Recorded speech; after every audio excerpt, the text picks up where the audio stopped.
안녕하세요. 아이큐브 고객센터입니다. 이번 시간에는 아이큐브를 통해 연말정산 작업을 진행하기 전 2023년 귀속 근로소득 연말정산에 관한 개정세법과 연말정산 자료 입력에 적용된 내용을 안내해 드리겠습니다. 국세청 사이트에서 제공하는 2023년 귀속 연말정산 신고 안내 파일을 참고하여 각 항목을 설명해 드리겠습니다. 먼저 소득세법에 의한 개정세법을 안내해 드리겠습니다. 첫 번째는 식대 비과세 한도 확대입니다. 근로자 등 세부담 완화를 위해 식사대에 대한 비과세 한도가 월 10만원에서 20만원으로 확대되었습니다. 두 번째는 소득세 과세표준 구간 조정입니다. 서민 중산층 세부담 완화를 위해 소득세 과세표준 첫 번째 구간에 대한 기준 금액이 1,200만원에서 1,400만원으로 조정되었습니다.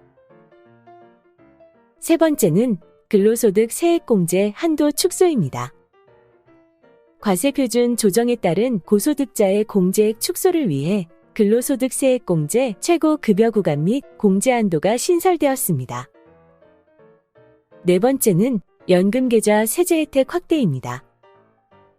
개인 퇴직연금의 노후소득 보장 강화를 위해 세액공제 대상 납입한도 확대 및 종합소득 금액 기준이 합리화되었고 연금계좌 추가 납입 항목이 신설되었습니다. 단, 신설된 추가 납입 항목에 대한 금액은 2023년 7월 1일 이후 납입하는 분부터 적용됩니다. 또한 연금계좌에서 연금 수령 시 1,200만원을 초과하는 경우 기존에는 종합과세를 적용했으나 2023년부터는 분리과세를 선택할 수 있도록 과세 방법이 변경되었습니다. 연말정산 자료 입력, 정산자료 입력 탭, 세액공제의 연금계좌 불이백 항목을 더블 클릭하면 연금계좌 불이백 창 하단 참고에서 변경된 세액공제 대상 납입한도 확대 및 종합소득 금액을 확인할 수 있습니다. 다섯 번째는 자녀세액 공제 대상 연령 조정입니다. 2022년부터 아동수당 지급 연령이 만 6세 이하에서 만 7세 이하로 확대됨에 따라 아동수당과 자녀세액 공제 지원에 대한 중복 적용을 방지하기 위해 자녀세액 공제 대상 연령이 만 7세 이상에서 만 8세 이상으로 조정되었습니다. 추가로 2023년 귀속분에 한하여 손자녀에 대해서도 자녀 세액 공제를 적용받을 수 있도록 공제 대상자가 확대될 예정입니다. 연말정산 자료 입력, 부양가족 명세 탭에 등록된 부양가족 중 부양관계 항목이 직계비속, 손자녀 입양자인 부양가족에 대해 자녀 세액 공제를 적용할 수 있으며 해당 부양가족의 자녀 공제 항목 체크 여부에 따라 자녀 세액 공제 적용 여부를 확인할 수 있습니다. 부양가족의 만 나이에 따라 자녀 공제 항목이 자동 체크됩니다. 여섯 번째는 교육비 세액 공제 대상 확대입니다. 교육비 부담 완화를 위해 교육비 세액 공제 대상이 확대되어 2023년 2월 28일이 속하는 과세기간에 대한 교육비부터 대학 입학 전형료, 수능 응시료가 세액 공제 대상으로 추가되었습니다. 일곱 번째는 세액공제 대상 회비의 회계공시 요건 신설입니다. 노조회계 투명성 강화를 위해 일반 기부금에 해당하는 노조회비 회계공시 요건이 신설되었습니다. 2023년 10월 1일 이후 근로자가 노동조합에 납부한 회비에 대해 조합비를 직접 납부받은 노동조합이 노동조합법 시행령이 정하는 공시 시스템에 직전 회계년도의 결산 결과를 공표해야 세액 공제를 적용받을 수 있습니다. 참고로 조합원이 1월부터 9월까지 납부한 노동조합 회비에 대해서는 기존과 동일하게 세액 공제를 적용하면 됩니다. 노동조합 회비 기부금 관련 시행령 개정에 대한 상세한 내용은 화면을 참고해 보시기 바랍니다. 여덟 번째는 노조 회계공시 결과 확인 통보 절차 신설입니다. 과세 자료 확보 및 납세 편의 제고를 위해 2023년 10월 1일 이후 공표하는 결산 결과부터 노조 회계공시 결과 확인 통보 절차가 신설되었습니다. 9번째는 지급명세서 제출 대상 확대입니다. 복권 당첨금에 대한 과세 최저한 상향에 따른 조문 정비 및 비과세소득 지급 현황 파악을 위해 2023년 2월 28일이 속하는 과세 기간분에 대한 지급명세서를 제출하는 경우부터 복권, 경품권, 추첨권 등에 당첨되어 받는 10만원 이하의 금품과 식사 또는 식사대로 지급하는 비과세 근로소득이 비과세 제출면제 대상에서 제외되었습니다. 연말정산 자료 입력, 정산자료 입력 탭, 비과세 및 감면소득의 비과세소득 항목을 더블 클릭하여 코드 확인 시 식사대 코드가 제출 비과세 목록에 조회되는 것을 확인할 수 있습니다. 10번째는 연말정산 간소화 자료 제출 범위 확대입니다. 납세자 편의 제고를 위해 연말정산 간소화 자료 제출 범위가 확대되어 2023년 2월 28일이 속하는 과세기간분에 대한 자료를 제출하는 경우부터 제출 항목에 고용보험법에 따라 근로자가 부담하는 보험료가 추가되었습니다. 11번째는 근로소득 간이세액표 조정입니다. 소득세 과표 구간 조정 등 반영을 위해 2023년 2월 28일 이후 원천 징수하는 소득부터 근로소득 간이세액표가 조정되었습니다. 근로소득 간이세액표에 대한 상세한 내용은 국세청 홈택스 홈페이지에서 제공하는 근로소득 간이세액표 내용 및 파일을 참고해 보시기 바랍니다. 12번째는 특례 기부금 대상의 한국장학재단 추가입니다. 기부 활성화 지원을 위해 특례 기부금 대상이 확대되어 한국장학재단 설립 등에 관한 법률에 따른 한국장학재단에 대한 기부금이 추가되었습니다. 2023년 1월 1일 이후 개시하는 사업연도의 기부금부터 적용됩니다.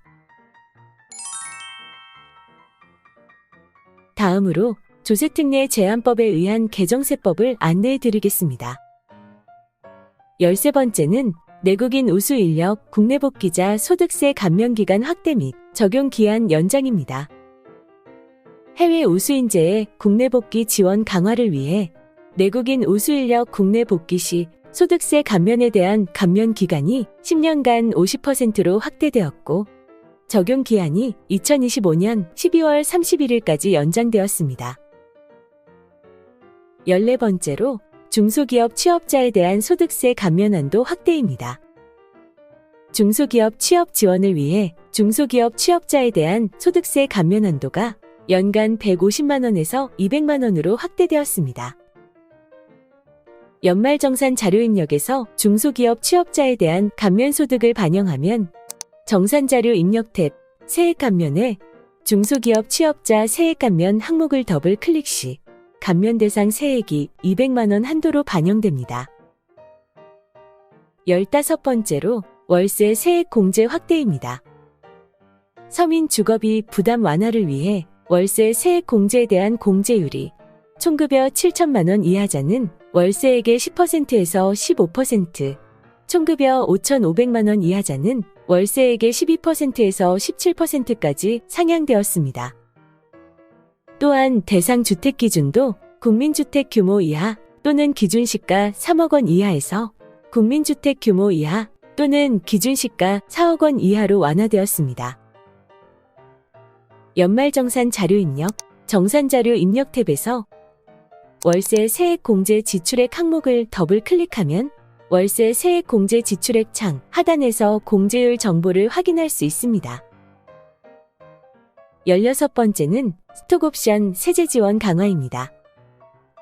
벤처기업의 우수인재 유치 지원을 위해 벤처기업 스톡옵션 행사 이익에 대한 비과세 한도가 근로자별 연간 5천만 원에서 2억 원으로 상향되었으며 벤처기업별 총 누적 한도는 5억 원입니다.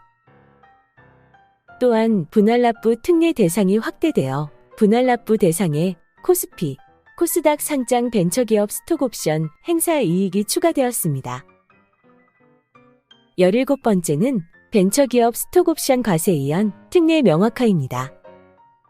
벤처기업 스톡옵션 특례 대상 확대 및 특례 배제 사유 명확화를 위해 벤처기업 임직원이 주식매수 선택권을 행사하는 시점에 해당 주식매수 선택권을 부여한 기업이 벤처기업이 아닌 경우도 과세이연 특례 대상에 포함되었습니다. 또한 스톡옵션 행사로 취득한 주식만을 거래하는 전용 계좌를 개설해야 과세이연 특례를 적용받을 수 있도록 요건이 추가되었습니다.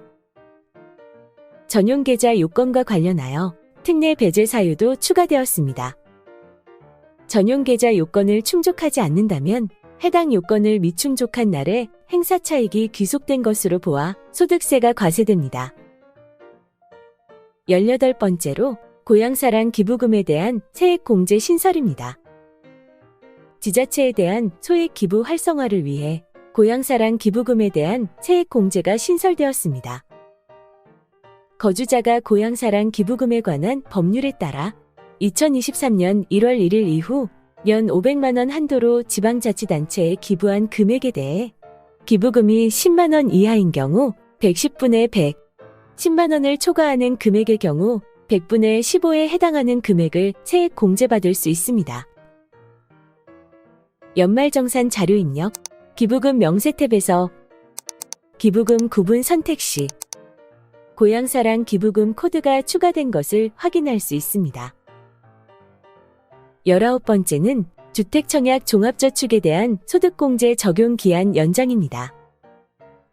무주택 근로자의 주택 마련 지원을 위해 주택청약 종합저축 소득공제 적용 기한이 2025년 12월 31일까지 연장되었습니다. 마지막으로 2023년 귀속분에 한하여 적용 예정인 세법 개정사항을 안내해 드리겠습니다. 해당 내용은 2023년 12월 말 국회 통과 예정인 세법 개정사항에 대한 부분으로 추후 내용이 일부 변경될 수 있는 점 참고 부탁드립니다. 20번째로 전통시장 및 문화비 사용분, 신용카드 소득공제율 한시 상향입니다. 내수 활성화 지원을 위해 신용카드 등 사용금액 중 2023년 4월부터 12월 도서, 공연, 미술관, 박물관, 영화 관람료 등과 전통시장 사용 금액에 대해 공제율이 10% 상향될 예정입니다. 참고로 영화 관람료, 대중교통비 부담 경감을 위해 신용카드 등 사용금액 소득공제 항목 중 도서, 공연, 미술관, 박물관 등의 사용 금액에서 영화 관람료가 추가되었고 대중교통 사용 금액에 대해서는 2022년 하반기부터 공제율이 80%로 상향되었습니다. 단, 영화 관람료의 경우 2023년 7월 1일 이후 사용하는 금액부터 적용됩니다. 또한 공제체계 단순화를 위해 급여 기준을 7천만 원 기준으로 단순화하고 항목별 차등을 두었던 공제 한도를 통합하였습니다. 참고로 2022년도에 신설되었던 전년도 대비 신용카드 및 전통시장 소비 증가분에 대한 소득공제는 2023년 4월 해당 법령이 폐지되어 2023년 연말정산 시 적용되지 않는 점 유의하시기 바랍니다. 연말정산 자료 입력, 부양가족 명세 탭 하단, 공제 항목별 명세 탭에서 신용카드 등 항목을 더블 클릭하면 신용카드 등 사용금액 창에서 도서공연 사용분과 전통시장 사용분이 1분기와 그 외 항목으로 구분되는 것을 확인할 수 있습니다. 21번째로 청년형 장기펀드 소득공제, 전환 가입 허용 등입니다. 청년층의 자산 형성 지원을 위해 다른 청년형 장기펀드에 전환 가입 후 보유기간 합계가 3년 초과 시 추징이 제외된다는 단서 조항이 신설되고 적용 기한이 2024년 12월 31일까지 연장될 예정입니다. 22번째로 벤처투자조합 등 출자에 대한 과세특례 적용 대상에 민간 벤처모펀드 출자 추가입니다. 민간의 벤처투자 지원을 활성화하기 위해 민간 재간접 벤처투자조합에 출자한 경우도 벤처투자조합 등에 대한 과세특례 적용 대상에 추가될 예정입니다. 23번째로 자녀세액공제 대상 확대입니다. 조선가구에 대한 세제 지원 강화를 위해 공제 대상자가 확대되어 2024년 1월 1일 이후 과세 표준을 신고하거나 연말 정산하는 분부터 손자녀에 대한 자녀세액 공제가 적용될 예정입니다. 해당 부분은 앞서 설명드린 부분으로 아이큐브에 적용된 내용 등은 소득세법 5번째 개정 내용을 참고해 주시기 바랍니다. 감사합니다.